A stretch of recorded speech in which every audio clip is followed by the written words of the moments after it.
The commander of the Islamic Revolutionary Guard Air Force, a gentleman named Brigadier General Amir Ali Hajizadeh,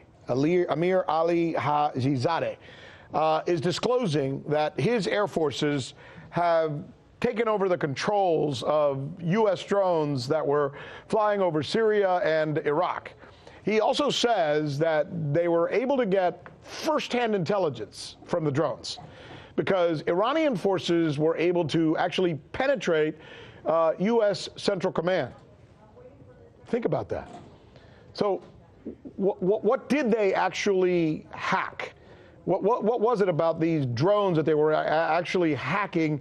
And if, by the way, and it's important to say, if what is being reported tonight by Iran news agencies quoting specific Iranian generals is in fact confirmed, and at this point we have no reason to believe it isn't. More importantly, and here's another part of this story which we're going to get into with Mr. Malouf. How big a black eye would this be for the U.S. drone program, heck, for the U.S. military, if it can be hacked this easily? Former Pentagon official Michael Malouf is going to join us in just a minute. He's going to be talking about all this, but let's start with Rachel. Let's start with RT's Rachel Blevins, who has been looking into this report. I think the first thing I want to know is what did you get or what did you sense from U.S. military officials when you asked about this today?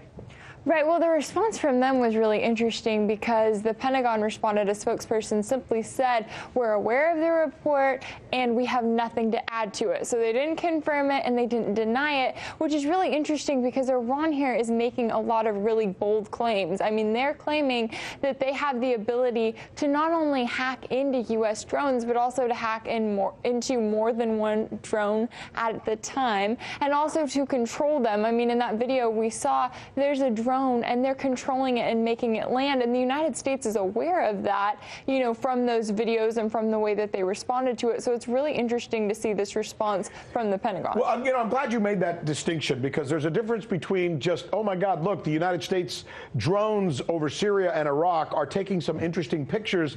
Let's see if we can see what the pictures look like. That's story one, which appears to be evident according to the reports we're looking at in these pictures. But then there's the second part.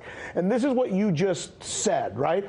The possibility that they didn't just look at the pictures, but that they actually commandeered the drone itself and thusly brought it to the ground, right?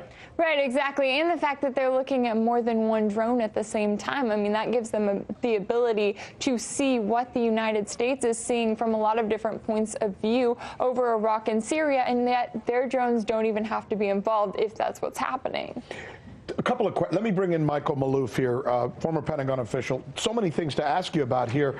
I guess the first part is what we were just talking about, the possibility that they actually not only peered into the video, but actually commandeered and brought down that drone. That's correct. Possible? Do you believe they could have? Oh, yeah, absolutely. They probably not only did that, but they can actually use it to gain intelligence on what we're looking at and be able to move their forces accordingly. And this is technology and a capability that they've had since at least 2011, when they were able to commandeer the RQ-170 stealth drone, which was a CIA drone from Afghanistan, flying over and doing reconnaissance over Iran. They were able to commandeer that drone, bring it down to the ground in Iran, reverse engineer that drone, and they're now using drones similar to that. Plus, they got access to the electronics, highly classified electronics inside that drone. The Iranians have been known for years to be expert in electronic warfare. They are great at hacking, and they're able to control the algorithms and the logic in order to control these things. I've had an Iranian tell me that if they can do this on a more sophisticated level, they can do this with radars, our ships, anywhere, any U.S. or NATO capable aircraft. Is it protocol, by the way? I know a lot of people are watching us right now and they're wondering, why did we blow up our own drone? Is that proper protocol in a situation like this? If we could not gain access to it and it had highly sensitive technologies on it, sure. Second question I really want to ask you, as a former former Pentagon official. What's the thinking tonight as folks in the Pentagon are monitoring RT tonight and watching this report? Are people going to be fired over something like this? Are they worried? I mean, is this a screw up? I mean, well, it shows. I'm a little surprised that the Iranians revealed this capability. We were aware of it, but the fact that they've actually gone public, it then allows us now to figure it out. We probably did not have systems sufficiently encrypted, and they were able then to toy and hack into the electronics of that drone, or all the drones. And in fact, the RQ-170, they were able to gain control of that by hacking the satellite that controlled it. If they can do this, and if they have this information, right? Am I wrong to think that maybe the Russians, the Chinese, and others out there aren't having some of this shared with them, at the very least? Not only that, I think they're probably learning a lot from Russia, from China, and also sharing whatever intelligence they get, yes, as well as the technology. That stealth technology was just incredible. And now their drones are all stealth. To watch these pictures is really just amazing, and we're learning that there may be others. I know you're working on a follow-up for tomorrow, right?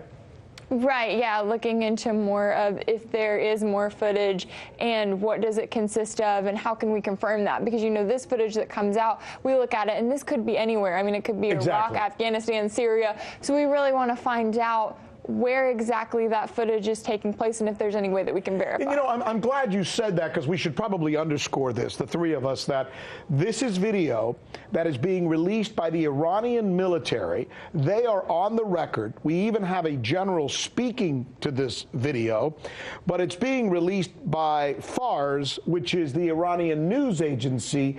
It's their story. They've made the video available, and we've decided to share it with you. So that's pretty much the procedure of how this story has gotten to the air. We think it's a noteworthy, if not extremely newsworthy story. Do you not believe so? I think they wouldn't have done it unless they actually could do this. And I think that they're telling us something. There'd be no reason for them to make this stuff up or make these pictures because up, right? They knew it could be poo-pooed if it was not true. I think it's true. I think it's only a fraction of their electronic capabilities. And do you think if the United States believed this was not true, they would have denied it to us immediately? Because there's no denial today. I know. So you believe that's telling? That's telling as well. That's very telling. Wow. Michael Maloof, thanks for your participation. Rachel, good stuff. We'll look forward to your follow-up tomorrow. I'm Rick Sanchez. You found us on YouTube, and that's awesome. But you know what? I'm also live every night at 7 and 8 p.m. Eastern on DirecTV and Dish and cable and satellite, the RT app, and Pluto TV. I'll see you there.